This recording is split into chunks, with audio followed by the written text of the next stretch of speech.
সকাল থেকেই চিপচিপ করে বৃষ্টি শুরু হয়ে গেছে। আমি এক কাপ চা নিয়ে বসে পড়েছি। কালকে রাতে মেথি আর কালো জিরে ভিজিয়ে রেখেছিলাম, সেই জলটাই মাথায় দিলাম। তারপরে দুপুরবেলায় পড়ানো ছিল, আর চিপচিপে বৃষ্টিতে এত কাদা হয়। গোপাল পুজোর পরের দিনই এই দেখো কৃষ্ণ সেজে সবাই রাস্তায় বেরিয়েছিল। হ্যাঁ, আমি এখনও নাকের ফোড়াইনি। তো সেদিনকে মা জোর করে গিয়ে বললো চল আজকে পার্লারে তোকে নাকের ফুরিয়ে গা ছাড়বো।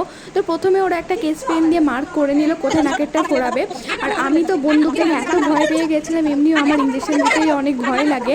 আর এই নাকের ফোড়ানোতে আমি ভীষণই ভয় পেয়ে গেছিলাম। তো অনেক কবার চেষ্টা করে ওরা পারছিল না, কারণ আমি নিজেকে নর্মাল রাখতেই পারছিলাম না। এইভাবে অনেকক্ষণ চলার পরে অনেক সাহস নিয়ে বসেছিলাম যে যা হবে দেখা যাবে। তো তারা অনেক ভালো করে আমার নাকটা ফুরিয়ে দিয়েছিল, বিশ্বাস করো ভীষণ লেগেছিল। তবে আমার কেন জানি না পার্সোনালি নাক ফুটে তেমন একটা ভালো লাগছিল না, হয়তো প্রথম বলে একটু বাদো বাদো ছিল। আমি প্রায় 5-6 বছর পার্লারে চুল কাটিনি, তাই চুলটাও কেটে নিলাম।